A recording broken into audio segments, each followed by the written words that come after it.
Diggler?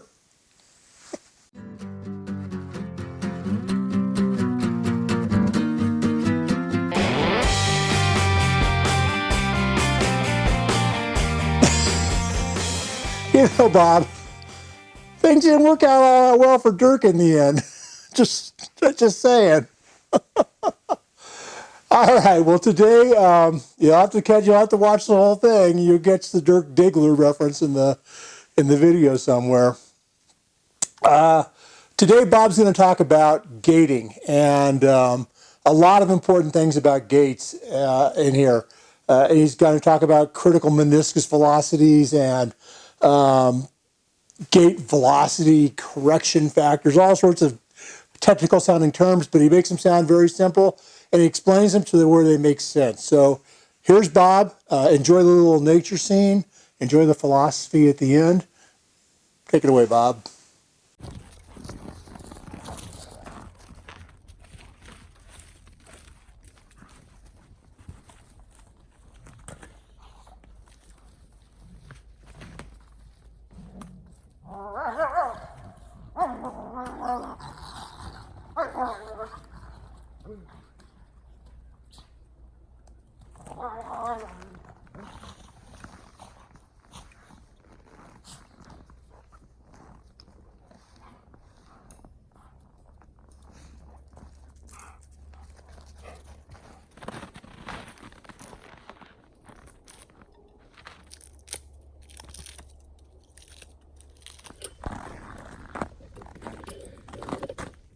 Hail to the old gods.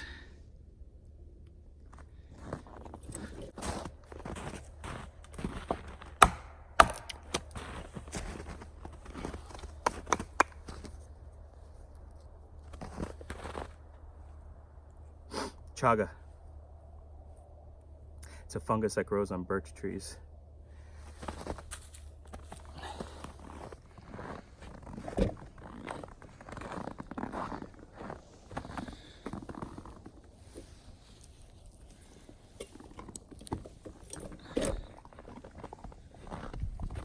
All right, here's a quick review. When it comes to designing a filling system for molten metal, there's two independent speeds that we need to worry about.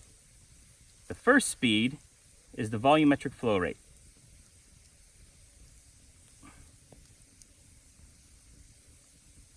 The volumetric flow rate is designated as Q.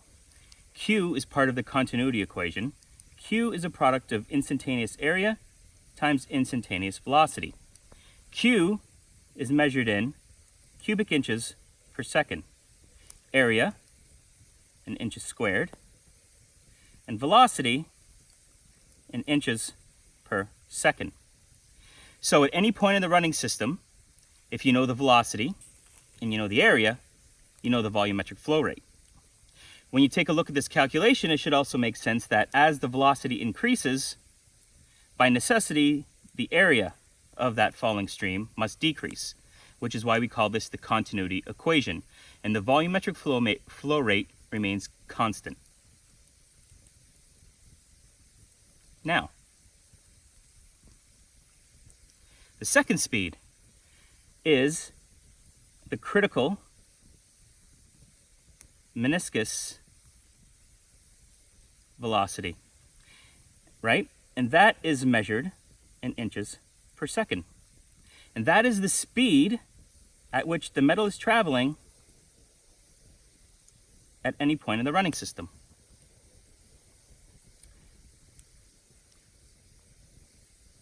And it is strictly a function of the height of the pour. Velocity equals the square root of 2gh, where h is the total height of the fall. Velocity is measured in inches per second.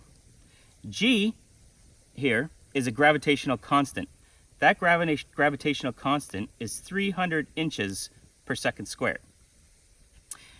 2 times 386 is 772, right? So what we're going to do is, because we want to be practical men, we're going to shorten this formula up and say that velocity equals the square root of 772 times h.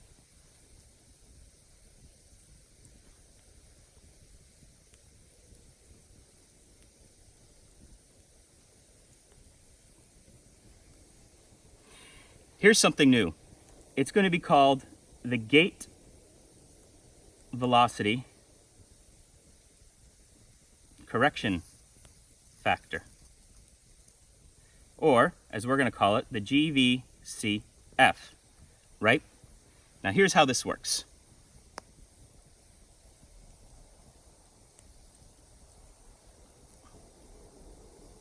The maximum speed when it comes to critical meniscus velocity that we want our metal traveling in after it leaves the running system. So the reason we're designing the sprue so carefully and the runner so carefully and the basin so carefully is so that as this molten metal is falling, we're hugging it into place, right? So I'm going to drop a little system, right? And what happens now is the metal enters. And as the metal enters and starts to enter the running system and travel downward, what we want is to create a metal over air system. So metal, metal, metal, metal, metal, and what it's doing is it's pushing the air in advance and not mixing in. Now, the velocity at this stage is strictly, as we just said, dictated by the height of the drop, or the height of the pour. Meaning that once we get down into this region, we've got a nice advancing stream, we're traveling at a speed which has been dictated by the height of the pour. Now, for a 12-inch pour, that is 96 inches per second. Right? Gravity has accelerated the metal from the start of the pour to the time we get to the runner, and now we're traveling 96 inches per second. The problem is that our alloys have a really unique feature, and that is surface tension. And the surface tension, obviously at the surface, is where the oxides are as well. And so let me show you what that looks like.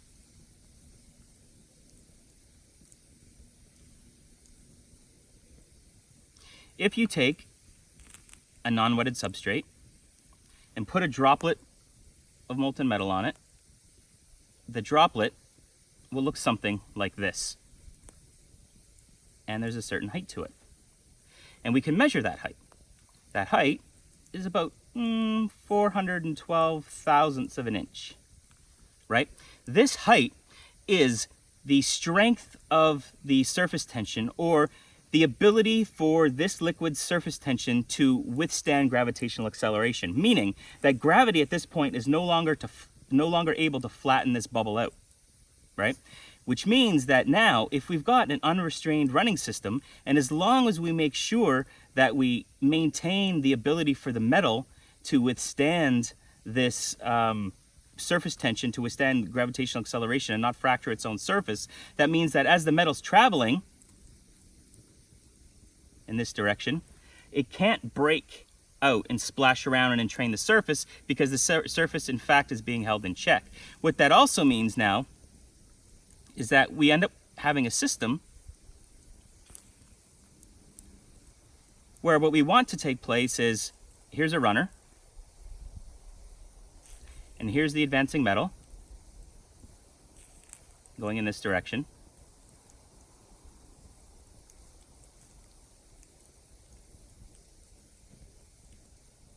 And here's the oxide film on the surface. What happens now is, as the metal is advancing, it's being held in check by its surface tension.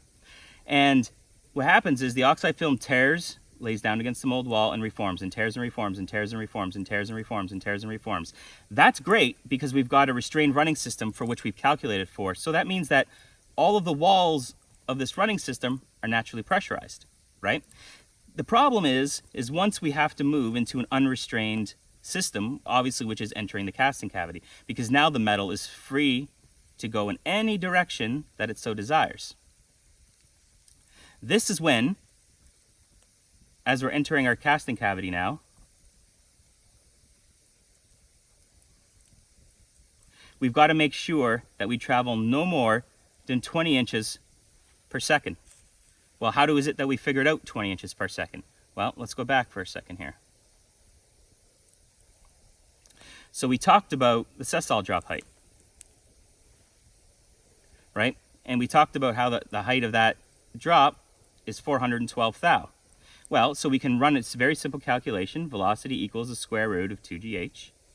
And when you run that through, you come to about 20 inches a second, meaning as long as the metal is not traveling more than 20 inches per second, it cannot fracture its own surface, meaning the oxides that are on the surface can't get in, the air that's on the outside of the melt can't get in, and what we do is we just expand a big, beautiful ball of molten metal up inside the casting cavity, right?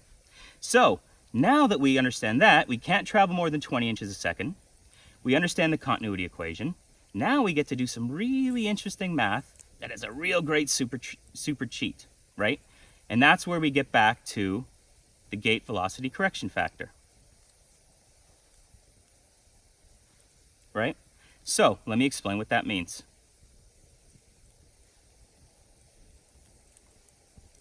The GVCF.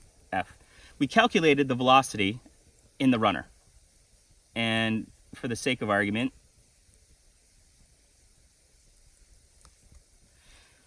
we were traveling 96 inches a second after a 12-inch drop. Well, we can't let the metal get into the casting cavity at 96 inches per second. We know the area because we can measure it and we assigned it. For this example, we're going to say that the area was 1 square inch. We know that Vmax in the gate, in the casting cavity, can only be 20 inches a second. So the gate velocity correction factor is your runner velocity divided by what? 20 equals 96 divided by 20. That's going to give you a number. That number is going to be 4.8. So how do I use 4.8? Well, that means now that the gates must have 4.8 times more cross-sectional area than the runner. So your total gate cross-sectional area has to be 4.8 inches squared. That way, you make sure that the metal entering the casting cavity isn't going more than 20 inches a second. And how do we get to that? And how do we have that understanding? Well, that goes back to our continuity equation, right? Because we talked about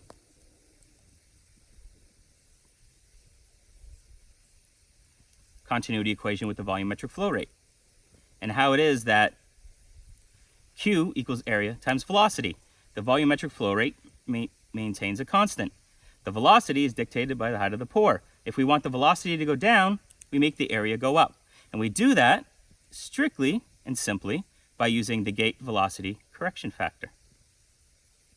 Now, a few things we have to review here as well. So, when it comes to gates,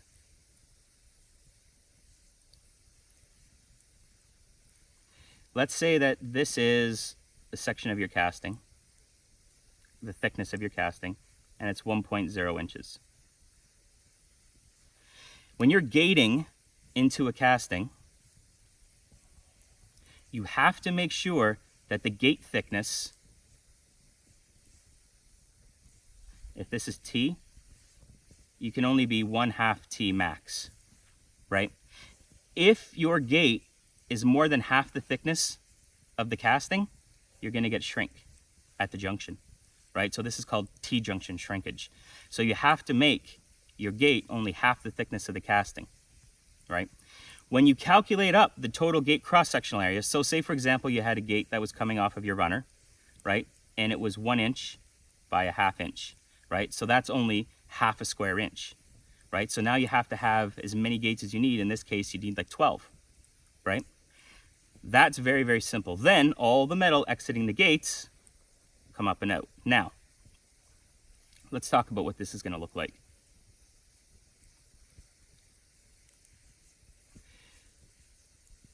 The metal comes down the sprue. We've calculated the taper perfectly. At the bottom, we have area at the top. At the area at the top. At the bottom, we have area at the bottom, which we did in the last video. The runner is also area at the bottom. Now, when this runner has to branch off, if you want to branch it off in two directions, this is what's very, very critical. Let me show you that.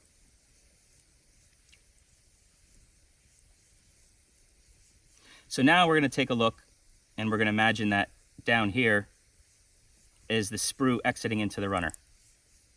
And this is the runner. We need the runner full of metal all of the time, right? So watch how this works. Imagine now, in your mind, you want to branch this off in 2 directions, right? Imagine this is a highway with 2 lanes, and you've got 2 cars driving down, and they're progressing, and so all the lanes are full, and there's all cars. Now you have an exit, right? And one of the cars exits, meaning that once we get to this junction up here, there's only 1 car, and you have half of the lane empty. That emptiness is air, and that's going to cause turbulence.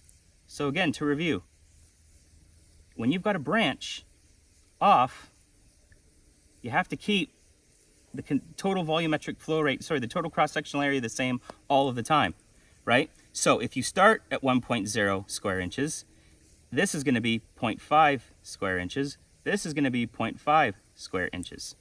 And now if you got to branch this off, it's the same thing again. You always maintain your original cross-sectional area and never expand it. If you expand it, there's no metal to fill up that empty cavity, and you've got air.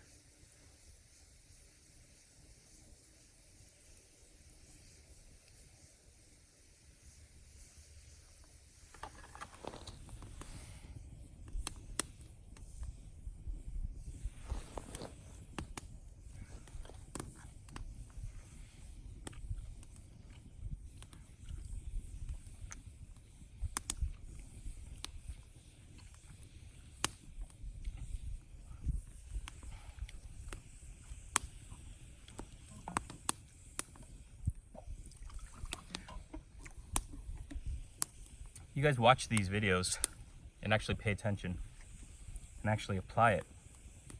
You're instantaneously going to be vaulted into the category of the best casting methods engineers on the planet. People in industry don't even do this. People are real dumb. They get programmed into these old ways of doing things, and they listen to people with respect to lessons and classes and courses that are taught by people that have never made a fucking casting in their life. So why should you listen to me? Well, after high school, I worked in a gold mine for 4 years. I'm a scummy little piece of shit from a northern Ontario mining village, and I'm a self-made millionaire. So, you can listen or not, but you go down to Chicago to these courses taught by a bunch of Poindexters with education degrees, and they don't know a fucking thing about anything. And don't get it wrong. It's not like I'm sitting here puffing myself up. People don't invent things, right? Technology is an emergent process. We have a need, and most of that need comes out of boredom, because after the physical needs of your body are met, people skip right over the spiritual part, right? Thinking that they know things, thinking that we live in some materialistic world, and the real goal is to, get a promotion and get a new business card and do all this kind of shit. People, the current version of modern man is to our primordial ancestors as the Chihuahua is to the wolf, right? If you've ever seen a pig in the wild, a hog in the wild, right? They're black and hairy and nasty and gnarly, and then you see them at a farm and they're these soft little pink soft piggies. Well, right now we live amongst 7 billion zoo humans, and they're the soft little weak piggies. And all the places that you go for instruction on how to make a metal casting is being taught to you by companies who only exist to sell their stuff. It's not like there's some guy who just randomly has some kind of idea and he wants to share it with you at a campfire, eating steak and drinking mushroom tea. These people charge you for their bullshit information, and they've never done it on their own. They've never had to make payroll. They don't have 60 employees at their plant, meaning 60 families making really good money, being treated with respect, building it from scratch, doing it their own fucking way, and not listening to the rules that the world puts in front of you. So, the world's largest floating vessel, the Shell Prelude, right now is being commissioned. The thing is chock full of my castings. It's chock full of my castings that are multi-ton aluminum castings, perfect on X-ray, ridiculous mechanical properties, all using technology that I developed. Notice I use the word developed and not invented. We don't invent things, right? If I can say that I invented or developed anything, it's the heuristic, right? So what I've been doing for the last couple of videos is just explaining the way the world works to you guys. And we all have access to that because we're part of it, right? Imagine in your mind an apple tree, and the apple tree produces apples. So you can say that the apple tree apples. Well, in the same way, human beings, we've grown out of the earth, right? So the earth peoples in the way that the apple tree apples. We have access to all of the information that builds our physical world if we're willing to look for it, and look for it in ways that are different than the zoo humans do it. So what I'm saying is, if any of you don't like your job after you do this, you can go work at an actual commercial metal casting facility, walk in on day one and be better than all their methods engineers.